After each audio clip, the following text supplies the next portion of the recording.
It's the Sports Peninsula podcast. Coming up, we're talking about the heavyweight matchup between the former WBC champion Deontay Wilder and Zhilei Zhang in the 5 vs. 5 Matchroom versus Queensberry pay-per-view in Saudi Arabia. The winner likely jumps to the front of the line in the division to challenge for the title eventually. The loser may be finished after this one, too. Michael Big Chops Mills joins us from the Original Sports Podcast once again to help us preview this epic matchup. We're also discussing Adrian Broner's next fight, the Dubois versus Hrgovic fight, which is also on the 5 vs. 5 card, and we'll look back at the Usyk versus Fury fight, where we saw Oleksandr Usyk win the Undisputed Championship of the world. Now, here is your Sports Peninsula team. Welcome, everybody, to the Sports Peninsula Podcast. My name is Dave Drzinski Drew, and I am joined by Chops from the Original Sports Podcast to talk a little boxing today. Chops, how you doing? What's going on, man? You know, talking fight, you know I'm ready, Freddie. I'm on this, man. I'm ready. Yeah, there's a lot going on. This was supposed to be an even bigger weekend coming up, you know, because we're recording on the 31st. The fight's tomorrow on the 1st. We're supposed to have Evo and Better Biev on this fight. And Better Biev towards meniscus. I forget which knee it was, but he's going to be out for a little while. So we will see that fight eventually, but not tomorrow. So we're going to focus on the Wilder Zhang fight and talk about some other stuff too. And man, this is a critical fight here. These guys are kind of at a crossroads, right? I hate to push back, but yeah, on the one hand, you're right. But okay, I've harped on this before. Do you realize in the top 10, regardless of who you have in the top 10, say you and I may differ from, let's say, maybe 6 through 10, hypothetically, on who are top 10 heavyweight. Sure. But if you go top 10, maybe top 12, there's one, maybe two heavyweights that are in the 20s. And the only one in my top 10 that's in their 20s was Dubois. That's it. Everybody's old. I hate to not old in life, but old in the fight game. Yeah, you know what I mean? And the fact that you said, like, this does have implications and what it can do. Wilder is 38, and I don't want to say he's over the hill, but as long as you stay away from that right, you're good. Zhang is 41. 41, man. Think about that. You know what I'm saying? 41. Yeah. It's hard for me, man. It's hard for me to get hyped about this fight, but it's boxing. So you know I'm down for it. You know what I mean? So that's all I'm going to say about that, man. I'd like to hear your take. We get into the fight, we can go from there. But man, it's hard, brother. No, I hear you. Yeah, the age is obviously a factor. And we'll touch on that in a little bit. But I think when we look at their performance over the last couple of years leading up to this fight, I think that's even more concerning than their birth certificates in my mind. And that's kind of where I'm coming from on it, because whether they were 30 or 38 or 40, neither one can afford to lose this one. Man. So let's jump into it, man. Let's just jump into it. The tail of the tape, Chops, it's interesting, much different styles, but they weighed in today, and Zhang came in at 282, and Wilder at a very trim 214. Your thoughts on that? Okay. I think Wilder knew that he needed to be lighter, because normally he's around 230 something, or isn't he, or high 220s? Isn't he? Wilder normally significantly heavier than this. Coming down to 214, is that he had just that great of a camp? Did he completely change his diet because his gas tank hasn't been the best lately? I don't know. But 282 for Zhang at 6'6", 282, that's an offensive lineman damn near. You know what I mean? Yeah. But or at least a D end. But at 41, as Zhang is, that's troubling to me, man. 282. That's troubling to me. But everything else, the reach, the height, they are what they are. But none of that to me is really going to matter with these guys' fight style. I think now looking at this 214, that could be the most telling trait of everything to me. What are you thinking about? What are you looking at? What stuck out to you on the tail of the tape? Well, number one, 68 pounds. I think I weighed that when I was 8 or 9 years old. So it's like a small child. Basically throwing like a heavy bag. Catch this while you're fighting me. Yes. So, but again, that's assuming their styles are so different, and we'll talk about that in our keys to victory. But man, I think I think it's significant, but I also assumed it was going to be the case anyways. So, and I would think Wilder did too. And I'm thinking there's a method to the madness in coming down that low in weight. You want to be that much quicker. And Zhang, I mean, you can compare him to Fury size wise, but that's about where the comparison's end. I mean, honestly, because totally different skill sets. Absolutely. But then I ask you this, Mhm. with Wilder, you're worried about that right hand. That's it. That's all he's had since day one, that overhand right. That can hit you for at any time. Fury realized it. 11th round, deep was that 12th round, deep into it, still laid him out with it. Oh, yeah. But when you lose that much weight compared to what he normally fights in, and you lost this much weight and you're older, I know they say the last thing to go for a fighter is his power. But when you lose that much weight, how much power have you lost? And you're fighting a much heavier guy now. Yeah. You know what I mean? So I'm interested to see that. But also it comes back to, we know what these guys can do and what's in their toolbox. You've known it. You've known it. Yeah. But when you come down to 214, are you at maybe you have one or two more fights left? Let's be honest with you, one or two more fights left at 38, the way as much you've been fighting, and you're 45 fights into your career, 46 fights into your career. People born around don't die square. Are we to think now at 214 he's going to get on his bike? Does he have a pop and jab? Is that what we're to believe? I mean, what are you thinking with the 214 weight loss? What are you thinking? No, I mean you, Drew. What are you thinking? That's what I want to know. And that's a great question. I'm thinking right now, realistically, that he knows, and everyone knows Wilder's style. The problem is making sure you don't get hit with that right cross, because if you do, it's ball game. Even for Zhang, and he knows it. Everyone knows it. But certainly a man the size of Zhang also knows that, and he's a southpaw too, which that has its issues too. I mean, because he leads with his face, man. This might be don't get up and get popcorn in round one, because it could be done. No, real quick, because you brought me something. Is it the last one I checked? Zhang was, now this was yesterday, the day before, so it's been a full 24 hours. Zhang was still the favorite, slight favorite, but the favorite. Yeah. Now I don't know after these weigh-ins if he still is. However, the older fighter, the heavier fighter, they knew he was going to be heavier, and they knew he was older and heavier and older before the weigh-in. But he was the favorite, and normally a southpaw would give you problems. A southpaw would always give fighters problems, but there's no technique used in this fight coming up. And you're right, southpaw, you're susceptible to that right hand. That's Wilder's bread and butter. It's going to be interesting to see how this plays out, man. It's going to be interesting. Yeah, definitely. I can't wait to jump into that. I do want to talk about though their recent performances, and Wilder, especially before the Fury fights, was undefeated, right? And he said there's some names on that resume, but there's also some L's there, Chops. They both have losses to Joseph Parker, who's definitely distinguishing himself as well, along with Dubois in the heavyweight ranks. Zhang beat Joyce twice in a row there. And Hrgovic, you can see he lost in a unanimous decision to him, who's going to be fighting Dubois on this card as well. We're going to talk about him. So it's been spotty, his performance. I haven't really seen him hurt terribly bad, but I also don't see a tremendous, shall we say, toolbox in his arsenal for his offense either for Zhang. So that's an issue. Wilder, we know about the Fury trilogy, the controversial draw and then the 2 knockout losses.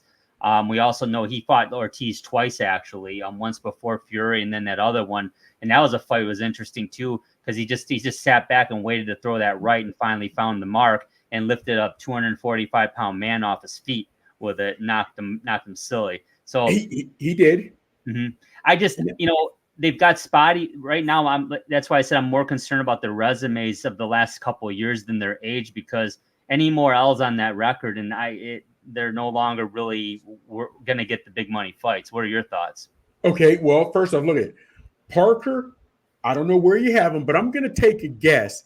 You got Joseph Parker in your top 10 right now in heavyweights. He's in your top 10. Joe Joyce also in your top 10.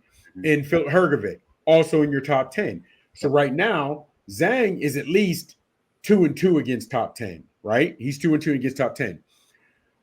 Wilder, Parker, again, top 10 loss. Helenius is not in my top 10. No. Fury is, of course. Ortiz is not in my top 10. No. So against he's lost to Parker. He's beat Helenius. No, forget that. He's lost to Parker. He's lost to Fury. What top 10 fighter has Wilder beat? You know what I'm saying? You know what I'm saying? But that right hand is always going to have you there. Okay. So we look at that. Now, what was impressive to me about Zhang, he beat Joe Joyce, knocked him out in what was that, the sixth or the sixth round, I think. Mm-hmm. Then they run it back, figures him out earlier because you got the power and there's not the skill set anymore in the heavyweight division. He knocks him out in the third. You know what I mean? So he did it even quicker. So I'm interested to see that. Now, you may know better than me because I couldn't find a whole lot of footage where I had seen Zhang in a whole lot of trouble to where does he have a chin? We don't know. Like, we know that if he's tested and you go after him, that Wilder's gas tank hasn't always been there. Maybe that's why the weight loss. I don't know. Maybe he realizes this guy's 282. I need to be on my horse so he can't lay on me. I'm interested to see how all that plays out. But this is the sort of fight, to me, Drew, we're not really talking about either fighter's toolbox. You know, when you're fighting, your lead foot, you always want to try to get on that outside stance, this, that, whatever. Now, this could be different because opposite fighters, they could step on each other's feet. We're not worried about that. Now, we do. If Zhang, it's going to be tough at 282 because you're heavy. That's heavy. Yeah. Parker showed, and Fury had, if you can stay behind that jab, you can give Wilder fits. Don't know how long Zhang can do that. You know what I'm saying? It's going to be interesting. And we have seen Wilder show heart. He did run out of gas against Wilder, and he had to be literally, he went out on his shield. What was it, the third fight when he just got knocked out? The 11th, yeah. Yeah, but where's the second fight where they stopped, that his corner stopped it. Yeah, but when they stopped it, he was taking punishment, but he stopped on his feet. When he got knocked out, he was dead out. When he you know what I mean? So we know you damn near have to kill that man to take his shield, to get that win against him. So I'm interested. If I'm going to ask who's the better boxer, fighter, toolbox, even though we can't really say toolbox in this, I'm going to go Zhang because he has shown a little bit of a jab, so on and so forth. Yeah. But that right hand, man, you can't just forget about Wilder. You can't. Yep. No, you're right about that. And going into what Zhang has to do, what are his keys to victory? Certainly, number one is avoid the right hand. We know that. So, what else? Here's the thing. There's two things in my mind are going very much against Zhang in this fight. One, he's a southpaw against the right-handed orthodox Wilder. Bad combination there, no pun intended. The other issue, though, is he's got to get inside to do his damage. Zhang doesn't fight real well from the outside. And he, even though he has the huge weight advantage, he typically will have a huge reach and height advantage. He does not have that in this fight. So he's got to try and get inside without finding that right hand. That's going to be a real challenge for him. I'll put it. I'm just being diplomatic here, man.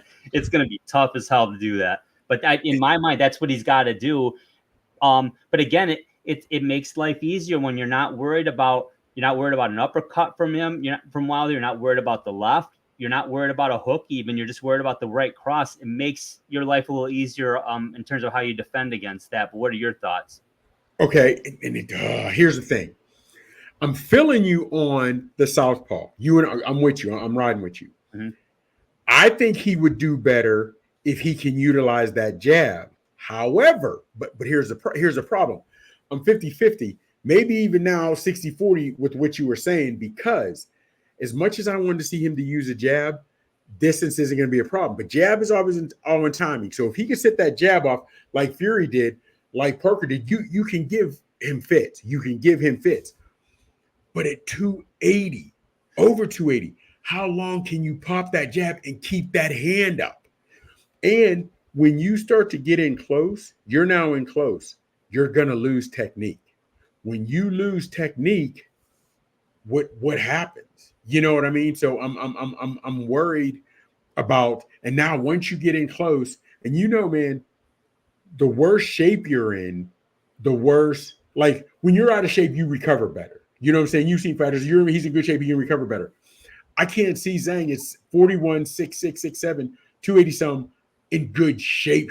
You know what I mean? Yeah. So if he does get in close, sloppy technique, and he gets hit with a quick uppercut that he doesn't see, can he recover? Because as soon as he does, 214, he is in Wilder's going to be light on his feet. Zhang's not going to be able to grab him if he's on Quick Street. That's where that overhand right comes in. So when I say keys to victory, definitely got to avoid the right. Definitely got to avoid the right. And my thing is, you have to forget about the jab. Stay disciplined. Either it's with the jab, or if you're in close, stay tight, and you have to bob and weave. You have to keep your head off the line to some point. If you're going, that's my name. I'm not going to go deep into anybody's toolbox on keys of victory. Avoid your right hand. Stay disciplined with whatever your game plan is. That makes a lot of sense. I don't disagree with what you're saying at all. Again, it's going to be easier said than done, but I don't think the defense against Wilder for Zhang is as complicated as some other fighters might be. But let's talk about Deontay Wilder. So we know the right hand is what it's all about. Now you're fighting the southpaw. You got this big old target in front of you, man. 6'6", 282, and he's not Tyson Fury. He's not going to be able to move around that ring like a 240-pounder, 230-pounder. He's heavy-footed. I mean, he don't move fast. I think Wilder, as we were talking, I'm thinking about the weight difference. Why he, when you asked earlier why he went down in weight, I think he may not be super busy in terms of his punches thrown, but I think he's going to look extremely busy versus Zhang because he's just naturally, he's 68 pounds lighter and he's going to be lighter on his feet. So it's an illusion, but he's going to, I think he's still going to be economical with his punches. So this may be, I think I don't see how Wilder, if he lands the right, can lose, but if he doesn't land this right and Zhang can do any damage early, especially, it's going to be a rough night for Deontay Wilder, but I don't know. What else are you seeing, Chops? Well, okay, Deontay Wilder's keys victory, it's going to be the right hand. Here's also what I would think, man. A jab was never, from its basis, a jab in its it's when it originated, it was never meant to hurt you. Sometimes guys have a nasty jab and will say, oh, that nasty jab. But normally a jab is just pop, keep you off your balance, keep you at bay. However, if Wilder, with those big hands and that long reach, if he can put that jab out there, just hold it. I don't even care if you don't touch him. If you can put that in Zhang's face and you throw that overhand right behind it where he never sees it, that could be a huge key to victory. Stay disciplined on the aspect of, get your head moving, stay busy, but you have to stay disciplined in the aspect of you have to throw more than just one punch. Use that jab. You've got a long reach. Use those limbs. You know what I mean? Yep. And I understand that nobody really has a reach advantage, but with that reach, regardless of who you are, you can use it to an advantage or disadvantage. So if we're going keys for Wilder, to me, keys to victory, use that jab. It doesn't have to hurt him. It doesn't have to throw his timing off. It just has to occupy his vision. If he has that jab in his face, he doesn't see that overhand right coming, that could be ball game early. It really could be. Because let's put it this way. 6'6", 6'7", 280 some plus, and you're over 40, we know where to find you. It's not going to be hard to find that noggin. You know what I mean? There's not going to be a whole lot of head movement. Just stay, and that's it. And you're right. Being economical. And honestly, if you want to throw that jab every, I hate to say third jab, say you throw it every 20, 25 seconds, right? Not economical, but if you make it work, you're not burning a whole lot of energy. You're not throwing a whole lot of punches one every 20, 25 seconds. But if you throw that jab once every 20, 25 seconds, and maybe every 2 or 3 times, maybe once every 4th time you throw that jab, boom, throw that right hand behind it. Because throwing heavy punches and you miss can take something out of you. So don't throw the heavy punch every time you throw that jab, Wilder. But if you pop that jab out every 20, 25 seconds, conserve energy. Every 1 to 4 times you throw that jab, boom, throw that overhand right. But you can't throw one every 4 times where he catches that rhythm. You know what I mean? But don't throw it every time too. And it could be, it could be, again, neither fighter we're asking to dig into their toolbox for keys of victory. Everybody knows what there's all. Zhang's 41, Wilder's 38. Fellas, you know what you got to do. And it's going to come down to at 280, can Zhang even drag Wilder into that deeper water where he's seen his conditioning be an issue? But at 214, conditioning might not be an issue for Wilder. You don't know. I don't, you know. Oh. I mean, the only time I had questioned his conditioning was in the second Fury fight when he ran out of gas. He blamed it on all the ring uniform. Yes. Okay. Who knows? I mean, I wouldn't recommend he walk down with 40 pounds of stuff this time. It's probably exactly not a good idea. Exactly. I think the $1 million question for this fight is, does Zhang have a counter punch plan for that right? Is he going to try and bait him into throwing that and take that chance? I personally think that'd be a bad thing, but it might be a surprise too. I don't know. And you brought up earlier that you haven't seen Zhang get really hurt or in a lot of trouble, nor have I. And I've seen him fight a few times. I mean, he's tough to hurt, but he's susceptible to busy fighters. Yeah. And Wilder's not a busy fight. I wouldn't call him a busy fighter. No. However, here's the thing about this, because this weight now is throwing a whole different lug. It's throwing a whole different aspect to me. If Zhang can defend that right properly, if he throws a nice hook to the body, 214, I'd like to see how Wilder takes a nice body shot by a guy who weighed in at 281, 282. Could he be closer to 295 by the time they fight time? You know he's going to rehydrate some. You know what I mean? So that's going to be interesting.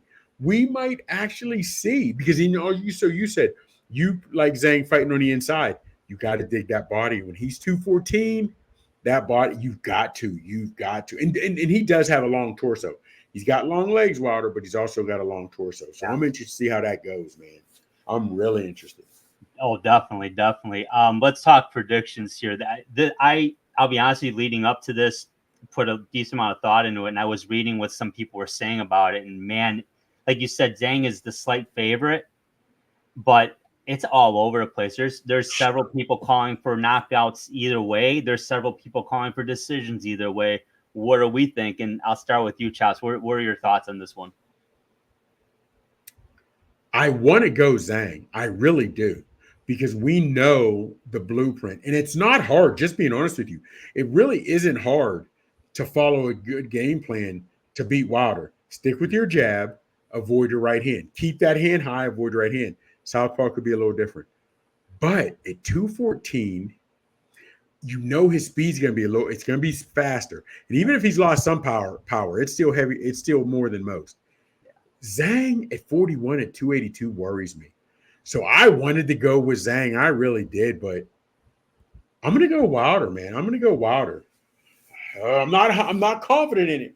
Not extremely confident, but I'm going Wilder. You think it's going to go to distance? No. Let me tell you something.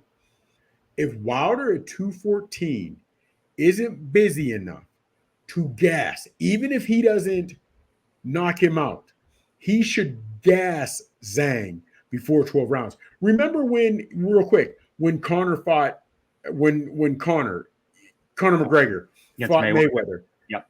Mayweather didn't beat him up. He ended up making him run out of gas. That's where he was able to punish him at the end. Yeah. If Wilder can't make Zhang run out of gas well over 280, because he's going to be well over 280, that's a problem. So I can't see it going to distance. I don't see it going to distance. Yeah, I'm with you, and I really, really had a difficult time thinking which side of this I'm going to be on. I got to go with Wilder. I think he's going to be the more desperate fighter.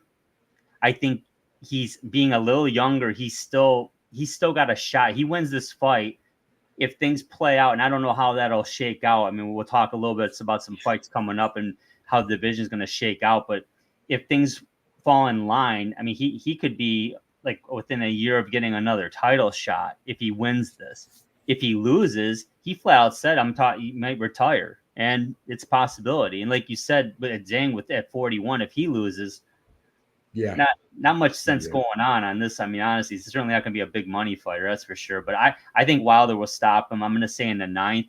And I think it's going to be because he's going to gas him more than anything. I agree with you. And then he's going to catch him with the right. He's going to clip him. I just don't see now. I don't feel confident in either. I'll be honest with you. I think there's a lot of ifs. There's a lot of ifs involved in here. Now, you said, I think that when I last saw it, the over-under was 7.5 rounds. So you said what, 9, 10? What would you just say? So you would go with the over. Mm-hmm. Man. But again, if the fight is over in the 9th, I think one of these guys ran out of gas. He's getting knocked out, but I think one of them ran out of gas. So that's going to be it. So we both got Wilder. Both got Wilder. So, and it stinks, man, because when you see 2 top 10 guys, you'd want to and hope to believe that there's going to be some technique involved. There really isn't in this one. There really isn't. And that stings me to my heart to say that about the heavyweight division, man. So, so we both got Wilder. So we'll see. Let me ask you this real quick. I flipped with Wilder because I had Zhang, and I told you why I flipped with Wilder. Did you always have Wilder, or did you flip-flop a little bit, or did you always have Wilder? What was yours? I never came out and said I think Zhang will win the fight, but in my head I was thinking I think he will. But then when I saw the weight and I kind of thought through the strategy, so again, there's a lot of ifs. If he can look busier, if he can bait Zhang into trying to chase him a little bit, that will lead. And I think that's the game plan. And then he's going to be, like you said, he's going to be economical with his punches, but he's going to look busier. So by round 6, 7, Wilder's going to probably be up 5, maybe 6 rounds in this fight, maybe on the cards. I don't know. And then Zhang's corner, if they're worth a damn, they're going to say, you better take some chances. That's when you get in trouble. I got you. That's how I'm seeing it happen. Now, if he catches Wilder to the body early and puts a sting on him, it's going to slow him down real quick and make him concerned. Yes. And that'll change the fight. And I wonder hypothetically, he's older, so don't change your stripes, but 214. I wonder, is he going to come out and start fast? Let's see what his cardio. You never know. That's what I'm interested to see with these guys. I'm interested, man. I'm really interested. I'm interested to see. I'll be honest with you. About a month ago, I was kind of lukewarm on it. I probably was going to watch it because I was really bummed about the Bivol fight and Derbiev fight being canceled or postponed, I should say. But then you kind of got me rolling on this one, talking about. I was like, okay, yeah, this is an interesting fight. So yeah, it's gonna be a lot of fun. I think people are gonna enjoy it. Let's talk about the undercard a little bit. Absolutely. But you mentioned Bivol. Yep. So having said that, okay. Well, we got Dubois. Let's go with Dubois and Hrgovic. Yeah, this is a big fight. It is. But here's why. It's a big fight in the landscape of the heavyweight division. Yes. But let's keep it honest. Let's keep it a buck. If this was a headliner, would you be itching to see it? It's 2 top 10 fighters. We would not be itching to see this fight. We really wouldn't. No. That's what kills me about the heavyweight division. Now, is it a make or break fight for either guy? Because to me, Dubois is young. Hrgovic only has 17 fights, but he's 31, 32. Yeah. You know what I mean? Dubois only has 2 losses, but Dubois has shown signs. I don't want to say brilliance, but he's shown some signs of some promising things.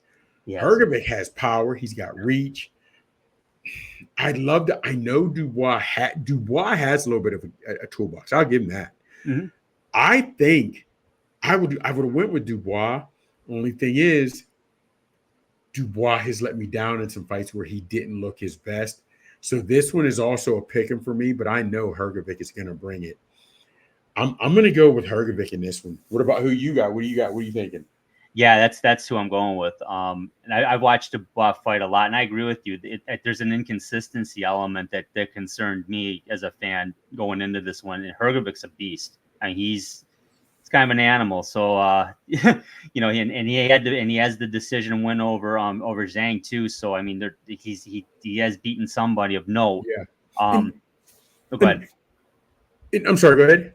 No, go ahead and finish. And the crazy part about it is, for different reasons, but just stay with me on this. Mm-hmm. Jackson, right? Or Joshua. You got Joshua, right? You got Joshua. And now you're looking at Dubois. Two guys built, quite athletic. Oh, yeah. Have all the tools to reign this division, to rule this division. But you don't know which fighter you're going to get. Dubois, you don't know, is he going to live up to his physical attributes, and is he going to do his thing? Mentally, is Joshua going to be there? That's what bothers me about Dubois and Joshua. You know what I mean? So that's why I'm going with Hrgovic, and he's a big guy, Hrgovic. You know what I mean? And he's bringing power every fight. He's bringing power every fight. So I'd love to see Dubois win because it'd be great for his career. But then what are we going to get next fight? You know what I mean? So, and it bothers me. We got two top 10 guys about to bang, could have major implications on the landscape of the heavyweight division. And if you're not in either, if your last name isn't Dubois or Hrgovic, nobody really cares about it. You know what I mean? It's only their family members that are geeked about it. And that's sad for me. It bothers me, man. So as of right now, we both got Wilder. We both got Hrgovic.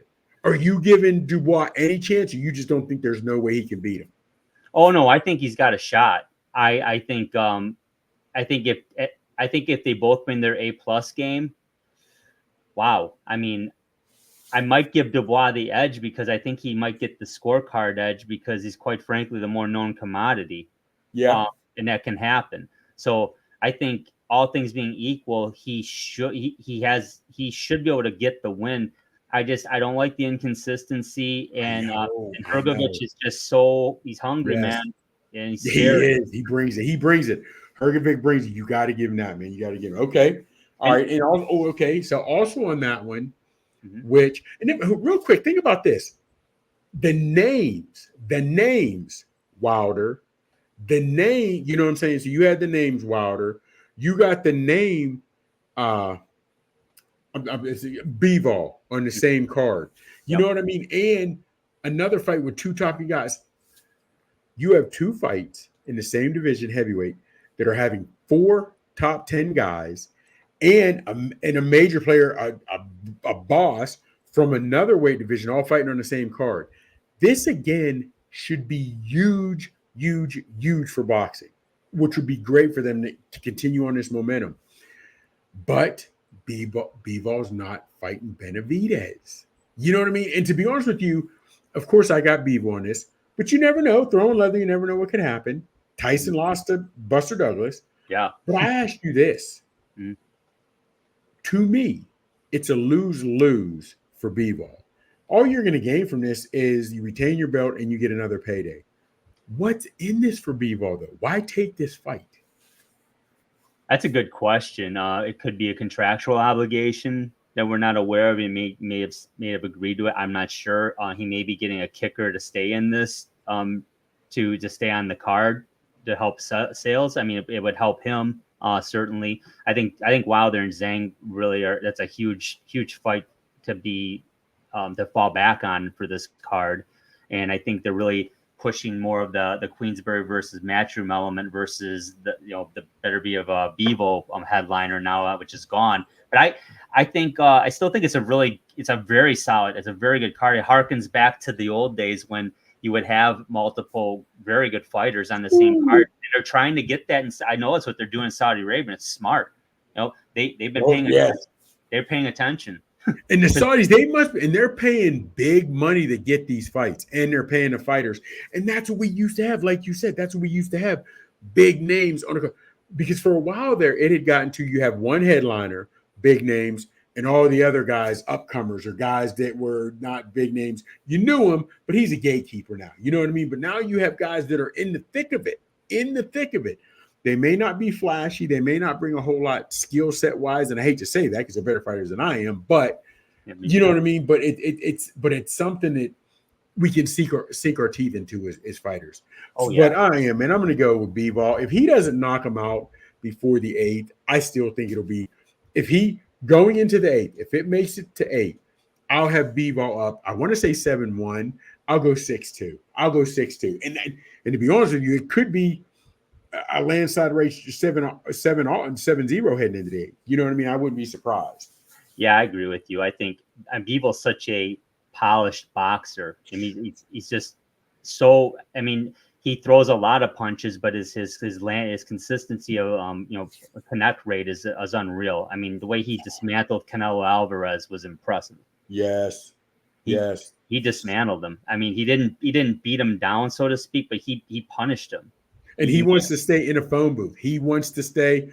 That we don't need this entire ring. We do not need it. We can seriously. We could do this fight in a kiddie pool, because I don't need much room, and that's how he wants to fight. So, but here's the thing: what's his name? Zanad. He's never been in there with anybody like Bivol, and I know he's excited. I know he's geeked. I know he's amped. He and his can't believe in himself. But once that goes ding ding, there's nobody in there. It's just you and the boogeyman. And he's never been in there with anybody like Bivol, and it's going to be different, man. It's going to be real different. Yeah, it depends on his mindset. I mean, he's playing with house money because no one expects him to win, and he took it on shorter notice. So, I mean, he's got no. I mean, really, even if he loses the fight, what did he lose? Unless he gets embarrassed, it doesn't hurt him per se. So that's why I agree with you, Bivol. It's a lose-lose situation. He's not going to get any added notoriety to this. It's basically an expensive tune-up fight for when he finally gets it on with better be up down the road, which will happen. Yeah. It should. Okay, we'll figure this real quick, right? Okay. As you and I were talking, if Bivol loses, hypothetically, well, of course, there will be the rematch clause. You know that. Yeah. But this could be literally a life-changing experience for Zanad Zanate. I'm sorry for mispronouncing the man's name. Because even if he doesn't win, but he performs and looks good for 8-9 rounds before he gets beat, and it's a close fight, it really looks good for him. Oh, yeah. You know what I'm saying? So this could change his life. If Zhang wins in spectacular fashion, okay, you're 41, you beat a guy, Wilder, who's been on the downslope, you're the favorite. What does it do for you? Because you still have other fighters that ahead of you. How long? Be at least another year or two before you got a title shot. At that point, you're 42, 43. It's not going to do much. You know what I mean? So, Hrgovic, Dubois, they're both in the top 10. So, depending on who wins, how you look. But you said, I don't know, man. But this one, to me, of all the fighters on this card tomorrow night, Zanade has the best opportunity to really, truly affect his career and the trajectory of it. I think so. I think that's a great way to look at it. Absolutely. You're right. He's got the most to gain and not much to lose. And I agree. Like you said, Zhang and Wilder, I mean, the winner, there's a future, but what does that mean? What does it entail? So I'm curious. It's going to be an interesting. Really interesting to see what happens when the dust settles, where everything kind of is at. And we'll start hearing rumors. Because if you figure, whether it be Dubois or Hrgovic, they win, there's still other guys, whether it's going to be Zhang, whether it's Parker, whether it's Joshua, whatever. You got other guys they can fight coming up. If Wilder wins, do we want to see a Wilder Fury another one? Not really. We know how that one ends, right? Okay, Usyk and Wilder, that could be something, I guess, only because if Wilder wins, but it's not a whole lot of flair to it. But if between Hrgovic and Dubois, that could have some. There could be some decent fights there that could lead to thing. But still, for me, Zanade, man, if he does what he's supposed to do, or at least looks good and performs well, he can change his life tomorrow, big time. Yeah, and there's one other heavyweight I want to touch on before we move on to the next topic, and that's Big Baby Jared Anderson. I'm still a huge fan. Man. You like Big Baby. I know his last fight wasn't great, but I'm telling you, man, he's a big guy. He's powerful. He's got decent speed. He's a good boxer. I think he's got to just maybe sharpen up his offense a little bit, get a little more crisp with his punches. But I mean, the guy throws heavy punches, man, and I like him a lot. I think he's got to be in the mix here. I think we'll start hearing his name after this weekend. Once this shakes out, we'll start hearing. I think we'll hear. I would hope we'd hear his name mentioned a little bit against one of the winners of these fights, whether it's the Hrgovic winner, maybe it's the Wilder Zhang winner. I don't know. It sounds like they got other plans for Joshua, so I'm not talking about him in this scenario because it almost sounds like once he fights this next fight, he's got lined up. They want to really line him up with the Usyk Fury winner. It's what it sounds like. Yeah, they will. And I mean, I get that. I do. I get what you're trying to do. But I'll give you credit, man. You've been on Anderson for a minute. I'll tell you that. If he gets the belt, he does whatever, I will give you your props. You were on him before anybody else. I'll give you that. And the good part about it is, which I'm liking about him, only 24. He's only 24. He is the youngest one. He's not showing love, which is crazy because here's the thing. I don't know how many fights he has, but I don't even think he's got 20 fights yet. I don't think. Mm-hmm. I know he's got a lot of knockouts, but Hrgovic doesn't have a lot of fights either. Hrgovic, because he's fought against better competition than some of the names, he's in the top 10, where most people don't have Anderson in the top 10. You might, because that's your guy, but I don't think, a lot of people do. Or it might be 50-50, because, like Joseph Parker, Zhang, they're in everybody's top 10. Yeah. I don't know if Big Baby is in everybody's top 10. You know what I'm saying? But we know even Hrgovic is in everybody's top 10, and it's got to be because he's just fought better competition than Anderson has, I would say. I think that's it. Anderson is 17-0, ironically, just like Hrgovic, in 15 KOs. So, but to your point, he hasn't really fought anybody to this point. I mean, no one of note. So yeah. Building his record up, and that fight against Murray, Riyad Murray, that was he got the decision, but I think a lot of people were concerned about that performance. I kind of was. I'll admit I wasn't really watching it that closely because I was actually out in Kalamazoo having a little reunion with some college classmates. But I was watching it. But I'm gonna look at it again. But I overall I still love his body of work, and I think he does need to prove himself against someone of note. So, but I think he's due for a top 10 shot. Yeah, absolutely. So, you got to give it to him because now you want to see him fight better competition. However, who in the top right? Since you like him so much, you like him better than you right now. Mm-hmm. Who in the top from 6 to 10? Forget about top 5. From 6 to 10, is there anybody you would put Anderson in the ring right now at 6 to 10, and you'd be like, "Whoa, Anderson doesn't stand a chance"? Or would you believe he could at least handle himself, or at least hold his own against anybody from 6 through 10? I do think he can handle himself with anyone from 6 through 10, which is why if I were his management, I would say we're not taking that fight. We'll keep padding these stats and wait for one of those top 5 guys because you're not. What are you going to gain by beating the number 10 heavyweight, who we all know it's likely never, like, is it Andy Ruiz? What are you gaining out of that? True. And the only reason I'm agreeing with you, Drew, is this: he's only 24. You don't have to rush it. If he's 28, 29, bro, get your top 9, top 8 fighter, get that win. Because to be honest with you, the top 10, the top 5, it's not solidified. Usyk is number 1. Everybody will vote him right then. But think about it. Whether it was Tyson, whether it was Lennox Lewis, certain other heavyweights coming up, Evander, those guys were solid champs that you really had to. They had been tested, so you knew they had their wounds and their war stories and their scars. You don't have that about Usyk. We're just giving him the number 1 heavyweight because he just won the belt. Yeah. But you know what I'm saying? So I wouldn't say that Anderson doesn't stand a chance. And to be honest with you, if you put him in a round robin right now and didn't put a number by any of them, I'm not sure that Usyk would always win that round robin if they had a battle royal with the top 10. I don't know. Anybody could win it any given night. Just being honest with you. You know what I mean? So Absolutely. because Big Baby's only 24, I'm feeling you. Sit back, let it grow, let it mature organically.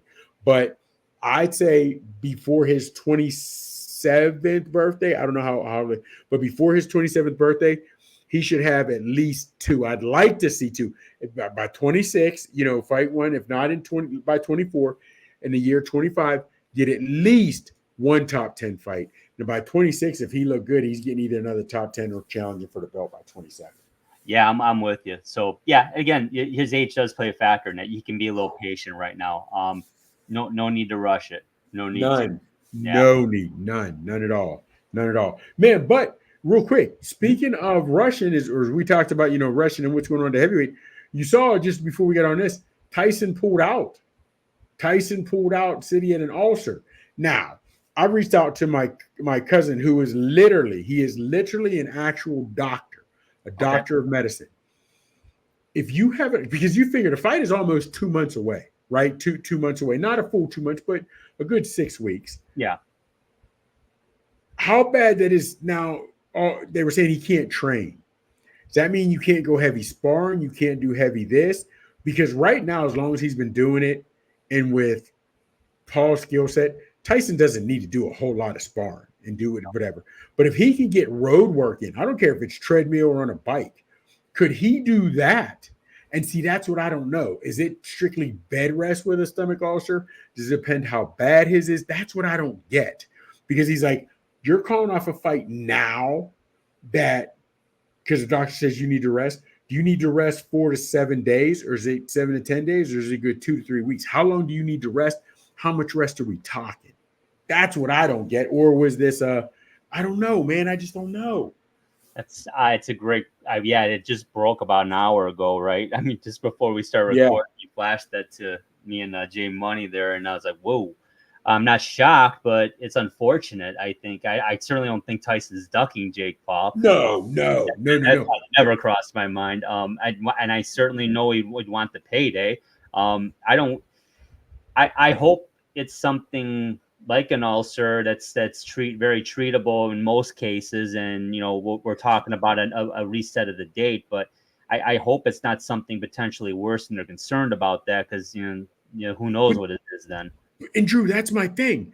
Mm-hmm. I don't know how bad an ulcer is for you to call out a fight, because if you got to say, I can't do anything, I'm bedridden for 2-3 weeks, okay, then you're bad, because your body will lose and break down within 2 to 3 weeks. So you can't get that back. Yeah. But if it is, I can't spar for a good 7 to 10 days, I can still run. I can still get in road work. I can do light jump rope, this, that, whatever. You can still get your cardio right. Or are they saying it's an ulcer because it's something worse? Tyson's almost 60. Did his body do something that is 60? I don't know. You just don't know. Because I'm trying to think, and you would know better that it's just as I do, if not better. Has Tyson ever pulled out of a fight early like this? Not that I recall. No. Remember, he had his worst training camp that we knew of that he was training for when he lost to Buster Douglas, when he got knocked down in that training. But he still didn't call the fight off. Mm. Think about that. Tyson's never called a fight off. So I don't know. I'd like to. Is it an ulcer? Is his body? I don't know, man. I just don't know. Praying it's nothing serious. Say that. I mean, yeah. Absolutely. Let's if he wants to get it on with Paul in a couple months later, okay, do it. It's going to be on Netflix. It's a big deal. But I'll be honest with you, Chops, and I obviously I how I feel about the Pauls. Anyone watches this, no, whatever, do your thing, make your money. I'm not watching it. I don't care if you're fighting Mike Tyson. I'll hear about it. I'll see. Exactly. But I don't. If I'm Mike Tyson, man, your reputation does mean something, and if you are being told by the powers that be, you need to either hold this clown up or take a fall, but here's your check, that could be a problem too. I don't know. I know. It's like, if I'm fighting Riddick Bowe, okay, maybe we'll talk business here. I'm fighting Jake Paul. I ain't losing to Jake Paul. Exactly. Losing to Jake Paul. I'm not trying to disrespect Jake Paul either. Honestly, it's like I feel but you saw the one clip where the fighter said to Jake Paul, "When are you going to stop doing like these sideshows and fight a real fighter?" And Paul flipped it. You're calling Mike Tyson a sideshow or whatever have you, Paul. You know what he's talking about. Are you going to fight a legit guy in your weight class? Who's, you know what I'm saying? But also, Tyson is from a throwback era where they fight all oncomers, they fight to win, whatever have you. Even if it was he and Riddick Bowe, pride alone, I don't think you could get Tyson to take a fall. Let's not forget when he and Roy Jones did it. Tyson said, "Okay, a gentleman's wager, a gentlemanly bet. I won't punch you in the face." But he went to that body against Roy Jones, and he was vicious. You know what I mean? So I wish I knew how bad that ulcer was. You know what I mean? I just wish I knew. But I'd like to see. Now that to me is a card that without the headline, you might as well cancel the card. You might as well cancel the card because no disrespect, what other boxer, reputable boxer, is going to step in? I don't know. I don't know, man. I don't. Well, Paul won't take a reputable boxer. Bottom line, he'll take another old guy that's not a boxer, a big name in basketball, big name in some not an actual boxer. So we'll see, man. But real quick, before we get out of here, you had to talk about this one, and we ain't even got to talk about the actual fight because it's 2 weeks away.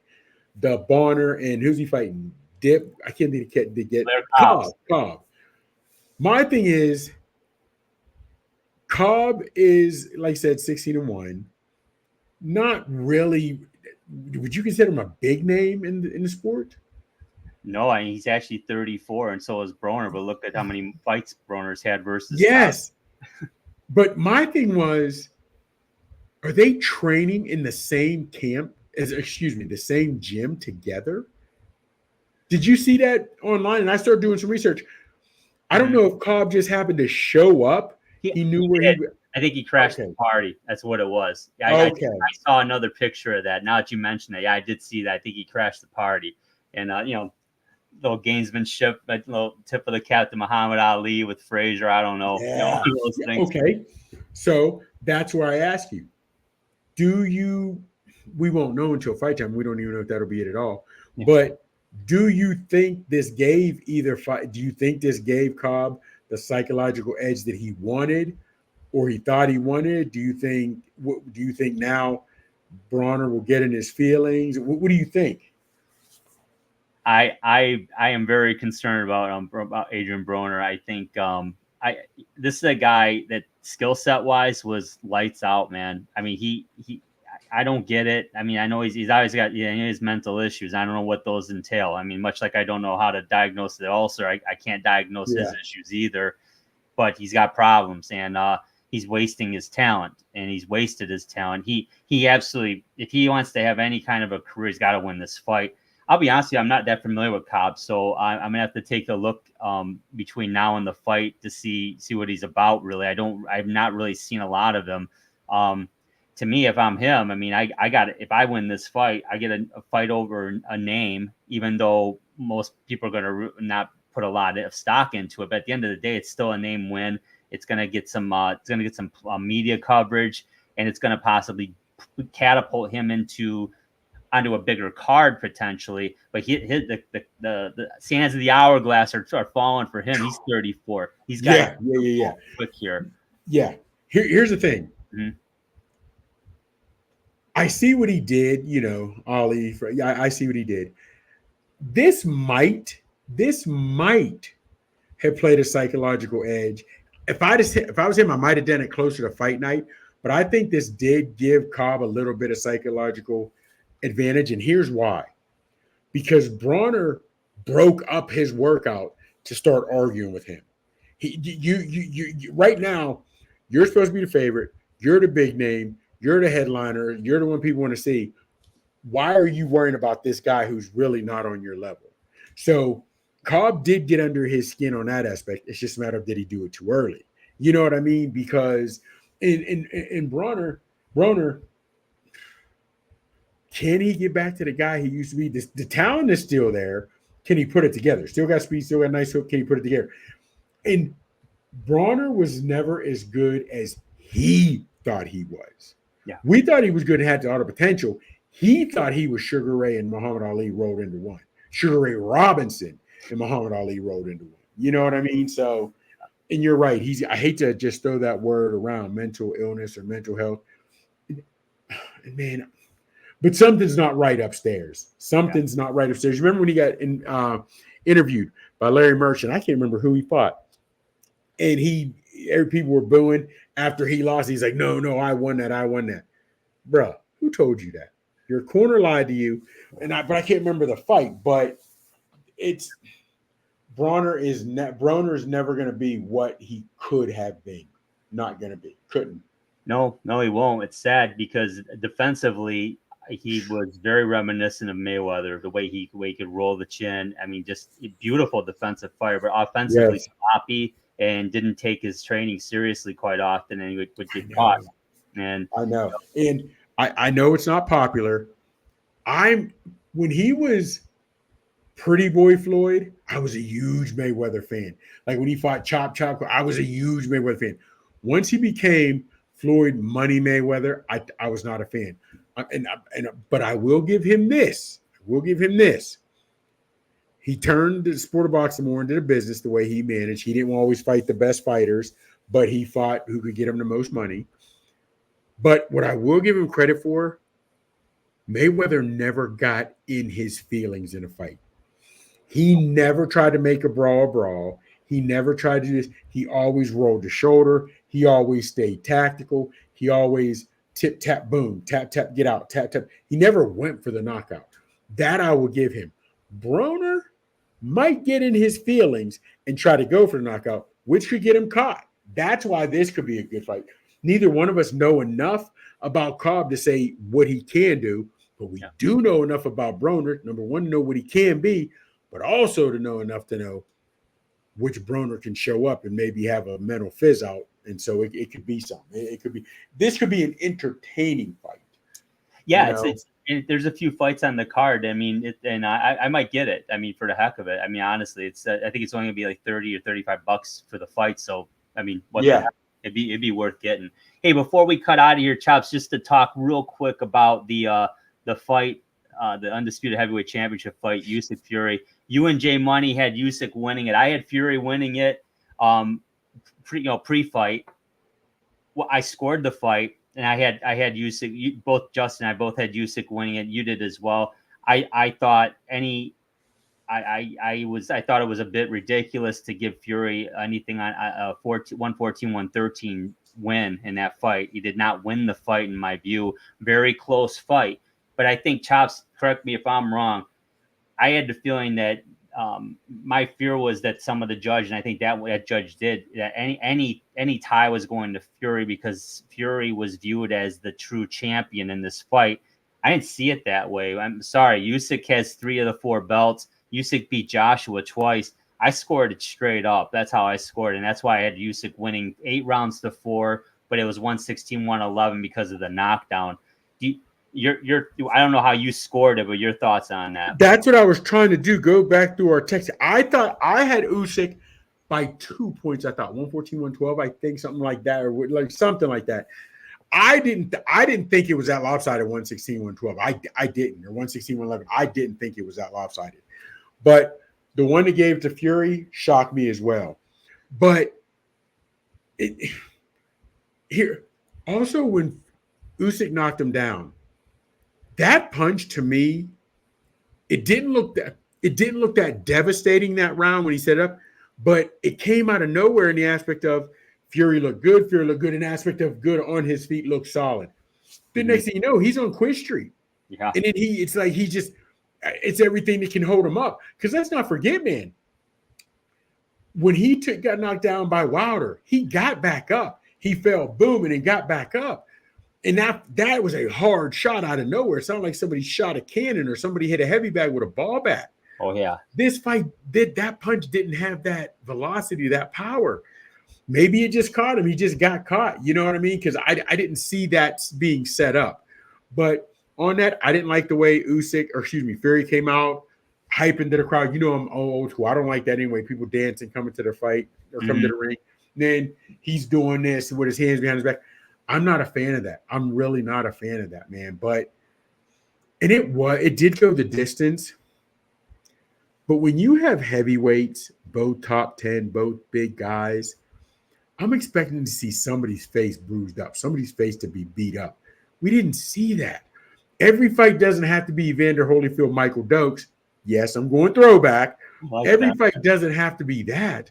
But man, you know what I mean? Every fight doesn't have to look like, what was his name, Alex Stewart's face after he fought George Foreman when he busted his face, you know what I mean? Or Foreman's eye. But man, you got to see it. Those guys look like they had a great sparring session. There was no, I wanted more action. I wanted more heavy punches. I wanted more leather thrown. I just didn't get it. So I wasn't impressed with the fight. It was what it was. I'm interested to see if the rematch happens. I know it's scheduled.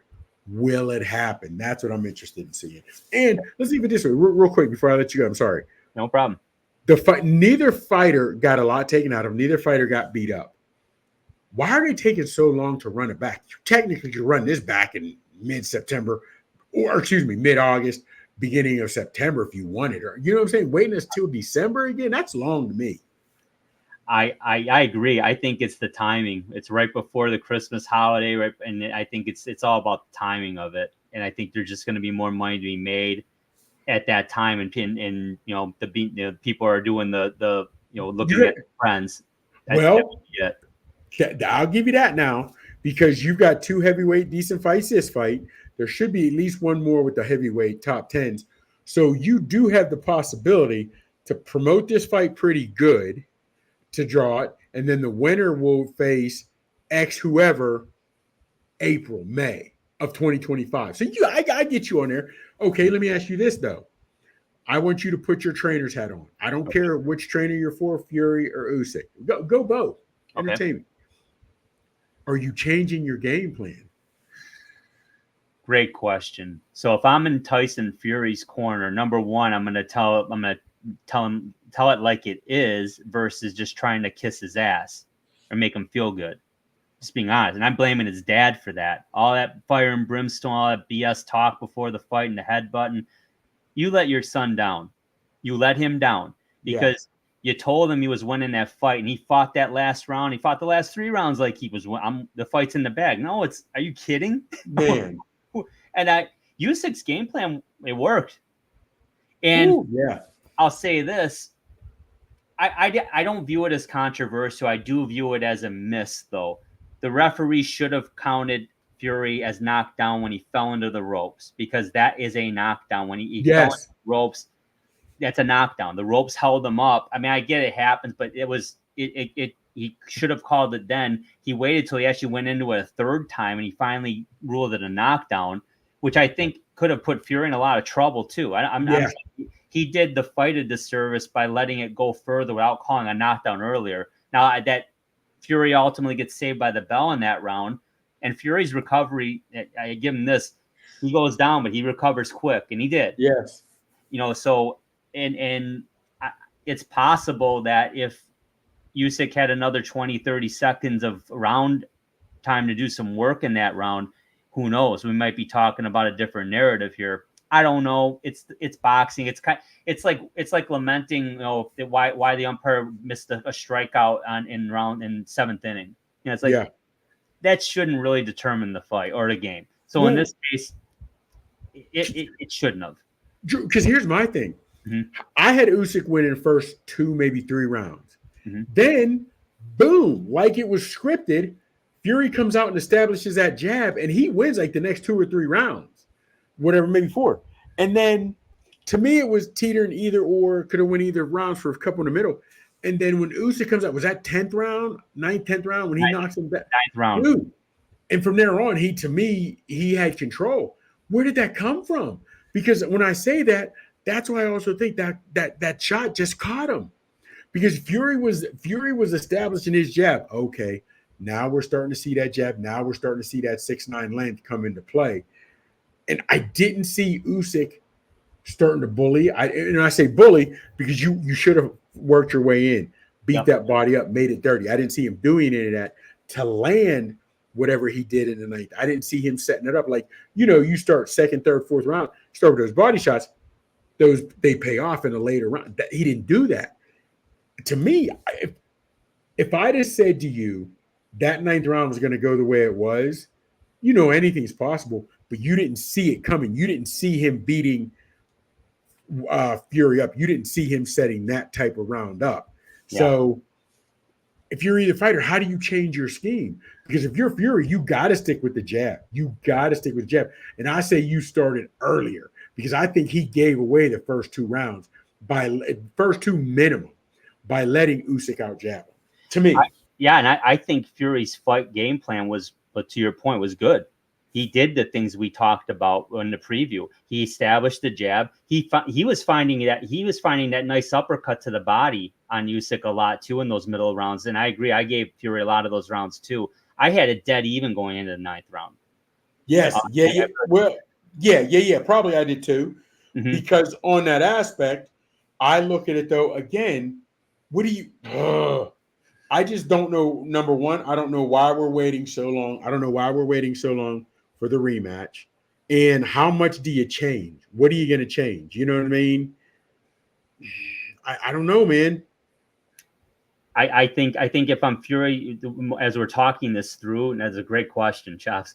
I think, like you said, start earlier and apply more pressure, because when he did that, he was winning those rounds. And I wouldn't say it wasn't close, but it was clear Fury won several rounds doing definitely in the middle rounds. Definitely in the middle rounds. Yeah. And I'd say early middle rounds, because honestly, I was geeked starting out. Wow, Usyk's looking good and he's fighting from the outside. I thought Usyk started from the outside and was going to flip the script about third or fourth round, then get in. He didn't do that. Mm-hmm. And then I was like, man, Fury his time figured out the distance. And he's popping that jab, looking like what we thought he was running it with his jab. But that ninth round, and I was on the edge of my seat. I'm screaming, and my wife's like, Michael, he can't hear you. I was like, babe, I just get hype. She always says that. They can't hear you, you know that. But I was hoping. I was looking for the knockout. If you get a chance to replay that round, it almost reminds me of Rocky against the Big Russian. The way the Big Russian was going from side to side, the ring just Fury just never fell down. I was shocked, man. That came out of nowhere. I didn't see that coming. I really didn't. It's a lot of Rocky parodies. You got the fight there. You've got the Rocky Balboa against Mason Dixon, 860. We're talking Mike Tyson. It's crazy. Yes. And again, man, we got a lot of things coming up in the heavyweight division. It doesn't have me hype like the things that could go on in the lightweight division, the welterweight division, super welterweight division. But it's interesting. It doesn't have me hype like the 130, 135, 140, maybe 147 weight class does. But it's interesting. It's got me to where there's some fights that could be lined up that I'll watch. You know what I mean? What do you say? No, I'm with you on that. I mean, I'm so I think I drink the Kool-Aid a little more, to use a phrase, because I want so badly to see relevant boxing all the time, and any little hint of it I get, I'm like, I'm all about it. I gotta admit it. That's what I do. But yeah, I look forward to this summer. I think there's a lot of good fights coming up, and we'll be talking about those. Think about this, and you can go welterweight, super welterweight, lightweight. I haven't seen, I hate to call them smaller guys, or lighter guys, but I haven't seen this, to me, in my opinion. I haven't been this geeked about the lighter divisions since Trinidad De La Hoya, Ike Corte, Felix Trinidad. You know what I mean? Varga. You know what I mean? Hector Mayorga. I haven't been this geeked since those guys. You know what I mean? Yeah. I'm really excited about this lighter weight class, man. I really am. Because whether it's Tank, Garcia, Shakur, Loma, however you throw them in there, you know what I'm saying? Put in what will Crawford do? I'm excited about all those different guys from different weights. You know what I mean? Because they can go up and down. So, but I haven't had this much excitement since those guys. Yeah, you know what I mean? It's a good point. No, I agree with you, man. I can't wait to talk more boxing down the road here, especially coming up. We got that Tank Frank Martin fight. That's gonna be a good one. So looking forward to that. But Chops, what do you guys got going at the Original Sports Podcast before we wrap this up? Man, real quick, of course, we're homers. We're from Pittsburgh, Pennsylvania, so we got some things going on this coming Tuesday. We'll be live on Facebook. We're also on the Roku channel. We're previewing, had some of our guys at Steeler OTAs, seeing what some of the rookies are doing. How's that looking between Russ and Justin Fields? But we're really we're happy about our Pirates, man. We got Skeens, the pitcher, young rookie, who's throwing above 100 on a daily on a regular. So we're excited about that, man. We haven't been excited about the Pirates in a minute. So we're covering all sports. We're really excited about our Steelers and, of course, our Pirates, man. But please, the Original Sports Podcast. So tune in, like, subscribe, and just follow us, and we appreciate your support. Yeah, definitely check them out. That's good stuff over there. So for Chops, my name is Drew. We're talking to Sweet Science all the time here on the Sports Peninsula Podcast. Take it easy, everybody. We'll talk to you soon.